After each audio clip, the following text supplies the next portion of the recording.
Hello student. तो आज हम लोग चैप्टर 3 के जो क्वेश्चन नंबर 4 उसको हम लोग करेंगे। क्या नाम है इस चैप्टर का? देखिए, क्लास 10 का चैप्टर 3 है। इसका नाम है pair of linear equation in two variable. ठीक है, एक्सरसाइज 3.1 का क्वेश्चन नंबर 4।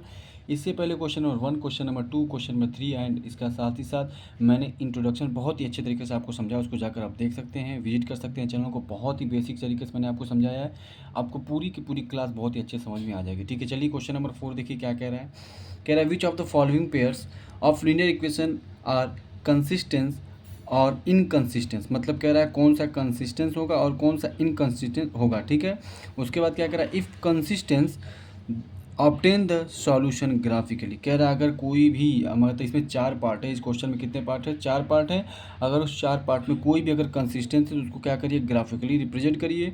और अगर जो इनकंसिस्टेंस उसको डायरेक्ट उसे लिख दीजिए। ठीक है, तो चलिए शुरू करते हैं। देखिए यहाँ पर पहला जो हमारा पार्ट है, यहाँ पर इसके अकॉर्डिंग देखेंगे तो A1 की वैल्यू कितनी हो जाएगी? 1 हो जाएगी। और अगर देखें तो B1 की वैल्यू कितनी हो जाएगी? 1 हो जाएगी। Y का कोफिशिएंट B1 होता है और C क्या हो जाएगा? कांस्टेंट होता है, तो C हमारा कितना हो गया? 5 हो गया। ठीक है, इसी तरीके से अगर आप यहाँ पर देखेंगे तो A2 की वैल्यू कितनी हो जाएगी? A2 की वैल्यू हमारी 2 हो गई।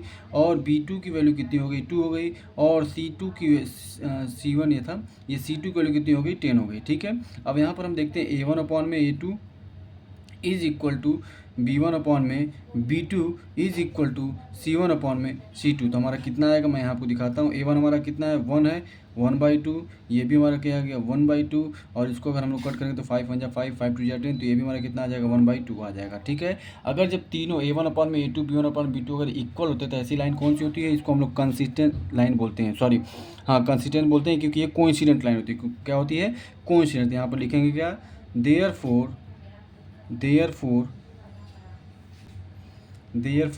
these lines are coincident. क्या हो जाएगा? कोइंसिडेंट हो जाएगा। जब कोइंसिडेंट हो जाएगा कितने सॉल्यूशन हो जाएंगे? इनफाइनाइट सॉल्यूशन हो जाएगा। ठीक है, इनफाइनाइट सॉल्यूशन हो जाएंगे। जब इनफाइनाइट सॉल्यूशन हो गया, बात को समझिएगा, जब इनफाइनाइट सॉल्यूशन हो गया हमारा, तो इसके कितने मतलब इसके जो इसको हम लोग क्या बोल सकते हैं? इसको हम लोग बोलेंगे कंसिस्टेंस है। दिस लाइन आर हेंस लिखेंगे, hence the pair of linear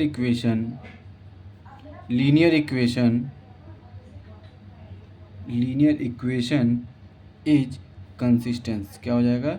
consistent हो जाएगा। ठीक है, इतनी चीज़ें समझ में आ गई। हमने इतनी चीज़ें समझ लिया। अब इसको क्या करना है? इसको ग्राफ करना है। अगर कंसिस्ट यहाँ लिखा हुआ क्वेश्चन में if consistence obtain solution graphically, अगर कंसिस्टेंस मिलता है क्वेश्चन में तो आप इसको क्या करेंगे? ग्राफिकली रिप्रेजेंट करेंगे। तो चलिए ग्राफिकली रिप्रेजेंट करते हैं हम लोग। यहाँ पर मैं एक पहला ब्लॉक बनाता हूँ, किसका? इस वाले इक्वेशन का ब्लॉक बनाता हूँ। ठीक है, मैंने आपको बताया भी है, अगर इंट्रोडक्शन आपने नहीं देखा जाकर देख सकते हैं। यहाँ पर लिखेंगे x, यहाँ पर लिखेंगे y। तो x की वैल्यू कितनी आएगी? अगर x की वैल्यू यहाँ पर 1 रखते हैं, ध्यान से समझिएगा, अगर x की वैल्यू हम यहाँ पर 1 रखते हैं तो y की वैल्यू क्या आ जाएगी? 1 उधर जाके माइनस हो जाएगा, तो y की वैल्यू कितनी आ गई? 4।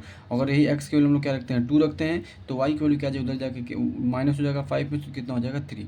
अब इसका हम लोग देखते हैं दो सॉल्यूशन बहुत है, उससे हम लोग क्या करते हैं? लाइन ड्रॉ कर सकते हैं। ठीक है, अब इसको देखते हैं, तो ये भी हम लोग ड्रॉ करेंगे। देखिए यहाँ पर अगर x की वैल्यू क्या रखते हैं? 1 रखते हैं। ठीक है, अगर x की वैल्यू 1 रखेंगे तो वहाँ जाकर उधर जाके क्या हो जाएगा? माइनस हो जाएगा, तो इसकी वैल्यू क्या आ जाएगी? 4 आ जाएगी। खैर हम कुछ और वैल्यू रखें, 0 रखते हैं। x की वैल्यू 0 रखेंगे तो y की वैल्यू कितनी आ जाएगी? 5। ये पूरा पूरा 0 हो जाएगा और ये 2 उधर जाके डिवाइड हो जाएगा तो 5 हो जाएगा। अगर x की वैल्यू y की वैल्यू अगर हम 0 रखते हैं तो x की वैल्यू क्या आएगी? यहाँ पर 0 रखा तो x की वैल्यू क्या आ जाएगी? 5 आ जाएगी। ठीक है, इसका नाम हम लोग दे देते हैं a, इसका नाम दे देते हैं b, इस सोल्यूशन का नाम देते हैं c, इसका नाम देते हैं d। अब इसको ड्रॉ करते हैं। ठीक है, ड्रॉ कैसे करेंगे? देखिए इस लाइन की x की वैल्यू 1 है, y की वैल्यू कितनी? 4। तो x की वैल्यू 1 है, y की वैल्यू कितनी हो जाएगी? 4 यहाँ हो जाएगी। ठीक है, x की वैल्यू 2 है, y की वैल्यू कितनी है? 3 है, तो x की वैल्यू 2 है, y की वैल्यू कितनी हो जाएगी? 3 यहाँ हो जाएगी। ठीक है, अब सीधा सीधा इस लाइन को क्या करेंगे? ड्रॉ कर देंगे। ठीक है, तो देखिए हमने क्या किया? ड्रॉ किया। ठीक है, जैसे यहाँ पर हमने क्या था? 1 और 4 था, तो हमने 1 और 4 किया, तो इसका क्या नाम है? ए। ये हो गया 1 और 4। ठीक है, 1 और 4 हमने ड्रॉ कर दिया। यहाँ पर क्या है? 2 है, तो 2 और 3 है, तो यहाँ पर बी हमारा पॉइंट हो गया। क्या हो जाएगा? 2,3 हो जाएगा। उसी तरीके से अगर आप देखेंगे तो एक्स की वैल्यू क्या थी? 0 थी, एक्स की वैल्यू 0, वाई की वैल्यू 5 थी, हमारा हो जाएगा पॉइंट सी। इसको बना लेंगे 0,5, और उसी तरीके से इसको बनाएंगे 5,0, तो यहाँ पर हो जाएगा 5 और ये 0, तो ये पॉइंट हमारा डी हो गया। अगर आप ध्यान से देखेंगे तो ये वाली पॉइंट क्या था? सेकंड लाइन का। तो ये देखिए ये पहली लाइन हो गई, और दूसरी लाइन कौन सी जगह? दूसरी लाइन पे ऐसे इसी बना सकते हैं, और दूसरी लाइन हमारी हो गई। ठीक है, ये वाली एक लाइन का इक्वेशन क्या लिखेंगे? इस वाली लाइन का इक्वेशन लिखेंगे ये वाले का x plus y is equal to क्या हो जाएगा? 5। और इस वाली लाइन का क्या लिखेंगे? ये जो बड़ी वाली है इसको क्या लिखेंगे? इसको छोटी वाली, तो ये क्या हो जाएगा? 2x plus 2y = 10। ठीक है, तो ये दोनों एक सेम ही लाइन है लगभग, बट थोड़ा सा तरीका अलग लिख दिया। ठीक है, तो ये दो लाइन हमने इसमें ड्रॉ कर दी। तो ये लाइन कैसी है, ये दोनों लाइन क्या है, कोइंसिडेंट लाइन है। ठीक है, मैंने अभी यहाँ पर लिखा भी है। ठीक है, यहाँ पर क्या है, ये कोइंसिडेंट लाइन है। उम्मीद करते हैं क्वेश्चन आपको समझ में आ गया। हम आते हैं सेकेंड पार्ट पे, इसी के सेकेंड पार्ट पर आते हैं। तो सेकेंड पार्ट देखिए क्या करें यहाँ पर, अगर देखा जाए इस क्वेश्चन के अकॉर्डिंग, तो A1 = कितना हो जाएगा 1, A2 = कितना हो जाएगा -1, और अगर B1 इसको बोलते हैं, क्या बोलते हैं, B1, और ये C1 = कितना हो जाएगा 8। इसी तरीके इसको देखें क्या हो जाएगा, ये A2 कितना हो जाएगा 3, और अगर देखा जाए B2 कितना हो जाएगा -3, और अगर C2 देखा जाए तो कितना हो जाएगा 16 हो जाएगा। अब इसको सॉल्व कर लेते हैं, तो ये हो जाएगा 1/3 = देख लेते हैं माइनस, तो ये इक्वल नहीं होगा, नॉट इक्वल टू। ठीक है, उसके बाद और आगे देखते हैं, सॉरी ये तो माइनस है, तो माइनस है तो इक्वल हो जाएगा। ठीक है, रुक जाइए 1 मिनट, यहाँ पर क्या लिखेंगे, ये 1/3 = -1/-3, तो एक माइनस माइनस कट जाएगा, इज़ नॉट इक्वल टू 8/16। इसको कट भी कर लेंगे तो कितना हो जाएगा, नहीं कटेगा। ठीक है, 4 2 8, 4 4 16, इसको करेंगे 2 1 2, 2 2 4। ठीक है, तो ये हमारा 1/3 = कितना आ गया, 1/3 इज़ नॉट इक्वल टू 1/2। ये इसका क्या होता है, इसका कंडीशन क्या होता है, इसकी कंडीशन मैंने आपको बताया था कि A1/A2 = अगर B1/B2 है, और is not equal to C1/C2 है, तो ये लाइन क्या होती है, ये लाइन हमारी पैरेलल होती है। क्या होती है, पैरेलल होती है। इस बात को ध्यान रखिएगा। ठीक है, यहाँ मैं लिख देता हूँ, ये कैसी लाइन होती है, ये बोथ लाइन पैरेलल लाइन होती है। ठीक है, और जब पैरेलल लाइन होती है तो क्या होता है, नो सॉल्यूशन होता है। क्या होता है, नो सॉल्यूशन, नो सॉल्यूशन। ठीक है, और इसको क्या बोलेंगे, इनकंसिस्टेंट। हेंस यहाँ लिख दे रहा हूँ मैं, hence the pair of linear hence the pair of linear equations is inconsistent. जब इनकंसिस्टेंट हो गया, ध्यान दीजिएगा, तो हमको ग्राफ नहीं बनाना है, तो ग्राफ हम लोग नहीं बनाएंगे। ठीक है, अब हम लोग आ जाते हैं थर्ड पार्ट पे। थर्ड पार्ट पे देखिए क्या दिया हुआ, थर्ड में हमको ग्राफ बनाना होगा, मैं पहले इसलिए बना लिया हूँ ताकि कोई दिक्कत ना हो। अब देखिए यहाँ पर क्या दिया हुआ, ये A1 कितना हमारा है, 2 है। अगर देखा जाए तो B1 कितना है, B1 हमारा कितना है, इसमें 1 है। और अगर देखा जाए C1 कितना है, तो C1 हमारा -6 है। ठीक है, उम्मीद करते हैं समझ में आ गई होगी बात। यहाँ पर A2 कितना है, A2 हमारा 4 है। और देखा जाए B2 कितना है, तो B2 हमारा -2 है। और C2 अगर देखा जाए तो कितना हमारा, C2 हमारा -4 है। इसको सॉल्व कर लेते हैं। देखिए, तो ये क्या हो जाएगा, 2/4 इज़ नॉट इक्वल टू 1/-2। ठीक है, क्योंकि ये कट कर 1/2 आ जाएगा, ये 1/-2 है। Is not equal to also -6/, इसको कट करें तो कितना हो जाएगा, 2 2 जा 4, 2 3 जा 6। तो इसको सॉल्व कर लेते हैं। 1/2 is not equal to -1/2 is not equal to 3/2। तो ये लाइन कैसी हो जाती है, ये लाइन हमारी हो जाती है इंटरसेक्टिंग लाइन। कैसी लाइन है ये, इंटरसेक्टिंग लाइन है। ठीक है, इंटरसेक्टिंग लाइन। कितने सॉल्यूशन होते हैं, ओनली वन सॉल्यूशन, जिसको हम लोग क्या बोल सकते हैं, यूनिक सॉल्यूशन होते हैं। सिर्फ एक जगह वो कट होता है। ठीक है, चलिए आगे देखते हैं। यूनिक सॉल्यूशन होगा तो इसको हम लोग क्या बोलेंगे, कंसिस्टेंट बोलेंगे। क्या बोलेंगे, कंसिस्टेंट। ठीक है, यहाँ पर बोलेंगे कंसिस्टेंट लाइन। ठीक है, लिख सकते हैं यहाँ पर, मैं लिख दे रहा हूँ, थोड़ा सा मैं छूट गया, यहाँ पर लिखते हैं, hence the pair of linear equation is consistent. ठीक है, क्या हो जाएगा, कंसिस्टेंट हो जाएगा। ठीक है, डायरेक्ट भी आप लिख सकते हैं, ऐसे भी लिख सकते हैं। ठीक है, चलिए खैर, अब इसको सॉल्व करते देखिए हमको क्या करना होगा, ग्राफ बनाओ। तो मैं यहाँ पर ग्राफ का बॉक्स बनाता हूँ, पहले वाले इक्वेशन का ग्राफ का ब्लॉक बना लेता हूँ। पहला ये हमारा, ठीक है, इसको हम लोग बनाते हैं, ये इसका है। और सेकेंड वाले का थोड़ा मैं इधर बनाता हूँ। ठीक है, इसका ब्लॉक देखिए, ये हो गया। 2 ही पॉइंट अगर हम लोग बना लेंगे तो काम बन जाता है। ठीक है, अब 2 पॉइंट हम लोग बनाएंगे, ये हो गया x, ये हो गया y। अगर x को यहाँ पर 0 पुट करेंगे तो y की वैल्यू क्या आ जाएगी, x को यहाँ पर 0 पुट करेंगे तो y की वैल्यू +6 आएगी, क्योंकि पूरा पूरा 0 हो जाएगा, ये उधर जाके माइनस से +6 हो जाएगा, काम खत्म हो जाएगा। उसी तरीके से अगर हम y की वैल्यू 0 पुट करते हैं यहाँ पर, तो x के लिए 0 हो गया, ये उधर जाके -6, 2 से डिवाइड, तो कितना हो जाएगा हमारा, 3 हो जाएगा। क्या हो जाएगा, 3 हो जाएगा। ठीक है, इतना हो गया हमारा, एक पॉइंट ये मिल गया a, इसका नाम दे दिया हमने b। अब यहाँ पर इसका निकालते हैं सेकंड इक्वेशन। x की वैल्यू अगर हम 0 पुट करते हैं तो y की वैल्यू क्या हो जाएगी, x की वैल्यू में यहाँ पे 0 पुट करेंगे तो ये देखिए मैं इसको सॉल्व करके दिखा रहा हूँ। x की वैल्यू 0 पुट किया, ये 0 हो जाएगा, -2, ये -4 उधर जाके +4, तो y इक्वल टू क्या हो जाएगा, 4 -2, और कट के क्या हो जाएगा, -2, मतलब y की वैल्यू कितनी आ गई, -2 आ गई।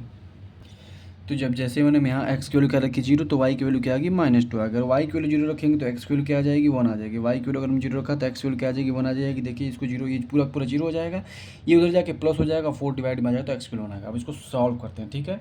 यहाँ पर देखिए अगर एक्स वैल्यू 0 रखेंगे तो वाई की वैल्यू क्या है 6, तो यहाँ पर आ जाएगा पहला पॉइंट हमारा ए हमारा कितना आ गया 0,6 आ गया। अगर एक्स की वैल्यू हम लोग 3 रहते हैं, एक्स की वैल्यू 3 वाई की वैल्यू 0 थी, हमारा ये वाला पॉइंट आ जाएगा, तो इसका नाम क्या हो जाएगा हमारा वाई की वैल्यू 0 एक्स की वैल्यू 3 होगी, तो यहाँ पर इसका नाम हो जाएगा बी। तो बी हमारा कितना हो जाएगा 3,0 हो जाएगा, ठीक है। इसी तरीके से इस लाइन को अब ड्रॉ कर लेते हैं। इस लाइन को हम लोग को क्या करना होगा ड्रॉ करना होगा, कर लेते हैं यहाँ पर, ठीक है। ये हमने ड्रॉ कर लिया, ठीक।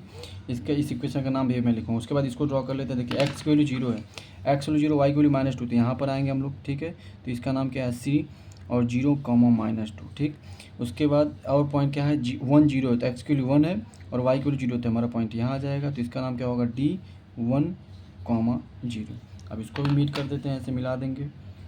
तो देखिए हमारा ये क्या हो गया, ये हमने मिला दिया, ठीक है।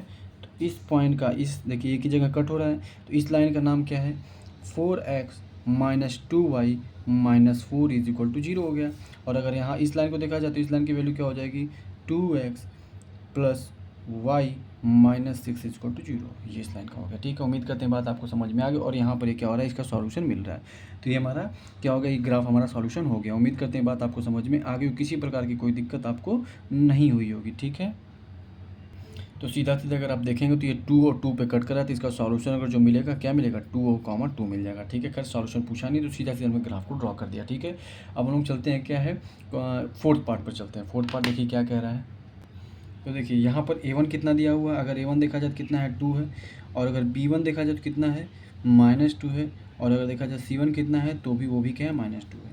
उसी तरीके से यहाँ पर देखेंगे A2 कितना है 4 है, B2 कितना है हमारा -4 है, और अगर C2 देखा जाए तो कितना है C2 हमारा कितना हो गया -5 हो गया, ठीक है।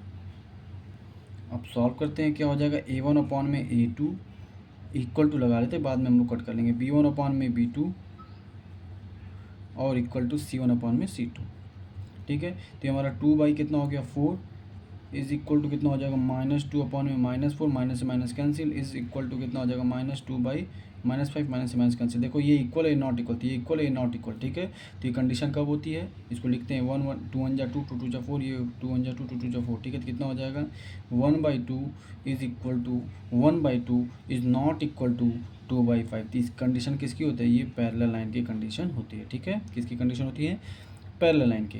तो कितने सॉल्यूशन होते हैं नो सॉल्यूशन होते हैं, कितने नो सॉल्यूशन। क्यों, क्योंकि लाइन कहीं भी कट नहीं करती, ऐसे पैरेलल होती है, ठीक है। ऐसे जैसे रेलवे की पटरी होती है, ठीक है। इतनी चीज़ समझ में आ गई। तो अब लिखेंगे क्या लास्ट में hence the pair of linear equation is inconsistent. क्या हो जाएगा इनकंसिस्टेंट हो जाएगा, ठीक है। उम्मीद करते हैं बात आपको समझ में आ गई होगी और यहाँ से हमारी बातें समाप्त होंगी, ठीक है। ये चैप्टर क्वेश्चन नंबर कौन सा था 4 था। क्वेश्चन नंबर 4 को मैंने आपको डिटेल में समझा दिया। जो भी अगर लाइन का कंसिस्टेंट था उसको हम लोग को ग्राफ ड्रा करना था। हमने 2 क्वेश्चन में 2 पार्ट में ग्राफ को ड्रा किया और 2 पार्ट जो कैसे थे पैरेलल थे, इसीलिए हमने उसको ग्राफ ड्रा नहीं किया। तो उम्मीद करते हैं बात आपको समझ में आ गई। अगर चैनल पर नया है तो चैनल को लाइक शेयर सब्सक्राइब जरूर कर दीजिएगा। मैं आपके साथ ऐसे ही बना रहूँगा और जो भी आपको चीज़ें अगर दिक्कत होती है मुझे ज़रूर बताइएगा। आप एकदम मेहनत करते रहिए, क्लास 10 तो बहुत ही अच्छे नंबर से आप पास हो जाएंगे, ठीक है। चलिए इन्हीं बातों के साथ इस वीडियो को समाप्त करता हूँ। जय हिंद, भारत माता की जय। Thank you so much.